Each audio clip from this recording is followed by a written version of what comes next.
I'm going to assume that most people are not as happy as they want to be. I suppose, and that's just a guess on my part, that everybody is looking for a higher and higher and higher level of happiness, which is fine. I'm not going to argue that point.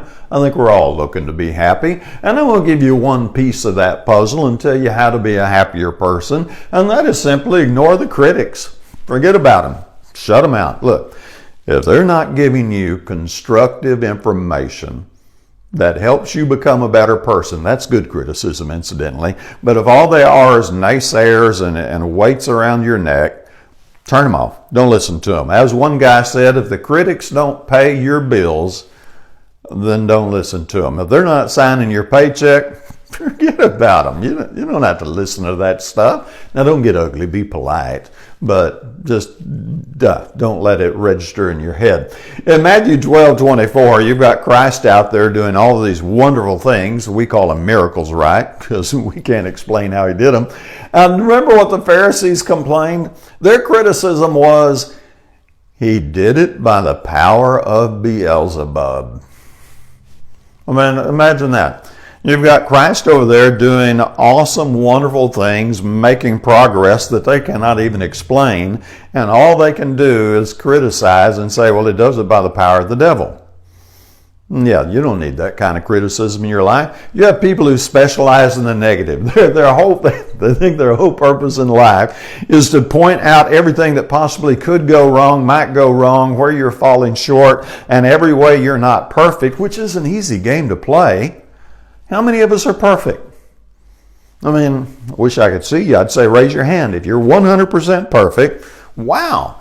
But the fact is, I'm not 100% perfect. I think you'll agree that you're not 100% perfect. So anybody who wants to specialize in the negative, hey, that's just taking candy from a baby. I mean, all you got to do is go, look, that guy's not perfect. And there's where he's not perfect. Now, if you'll tell me that in a constructive way, I'll try to up my game. Otherwise, I don't want to hear it. I don't want to hear somebody just boasting and proud and arrogant about how they can point out other people's flaws. Point out their flaw and then give them constructive, helpful information so they can improve and become better. Now, that's awesome.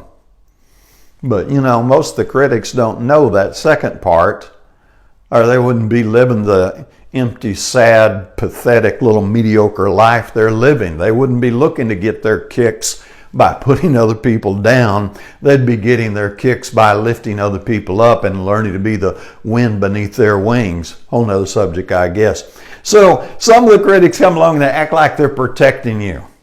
Look, I don't go with that. Now, with the exception, somebody is getting ready to really put themselves in the way of physical danger. Sure, we need to step in and stop them from going to the emergency room. I'm not advocating that you just stand by and let somebody send themselves to the emergency room.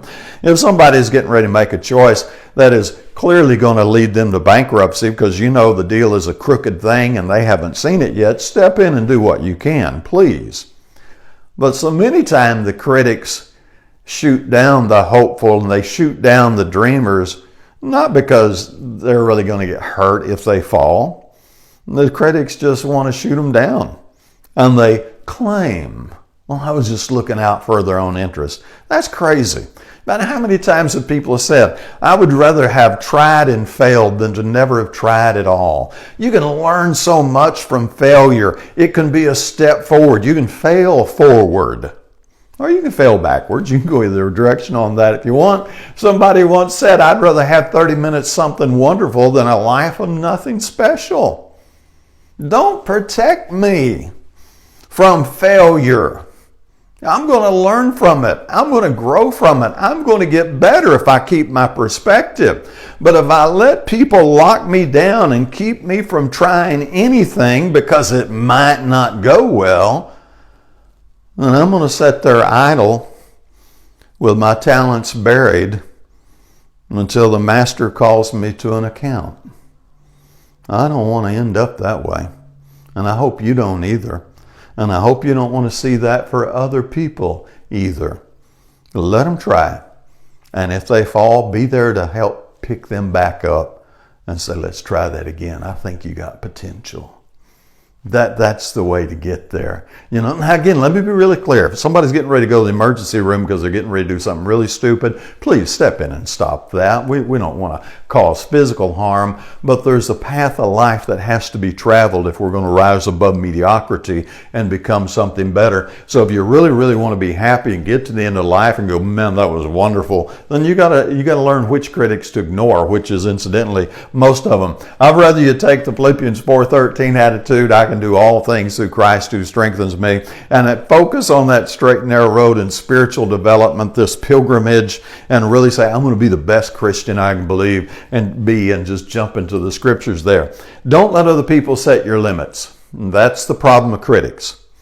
If a critic is informing you so that you can go beyond your limits, that's great, 100% good. But if a critic is setting your limits, that's bad.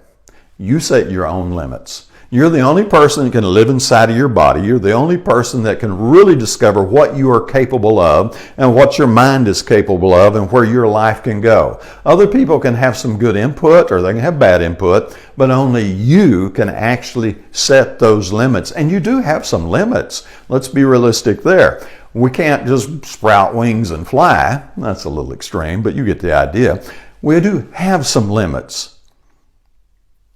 But let's let people discover their real limits on their own and help encourage them to reach beyond those limits just in case they drew the line a little short. And you know what we'll find in a lot of cases is they'll be way happier when they discover, I can go farther than I thought. I can do more than I thought I could do. I do have more ability, possibilities. Life is bigger, wonderful, and more open than I thought it was. You want to be happier? Ignore the critics. Be willing to take some bumps and bruises. Don't be a crybaby about it. But ignore the critics and get out there and learn how to run the race. Learn how to fight the good fight. Learn how to live life for all it's worth. Now, there's a whole lot in this little talk, and it'd take us a good pot of coffee to unpack it all. And I'm willing to sit down and help you work on that pot of coffee if you're a good constructive talker. Otherwise, put your comments below and have a great day.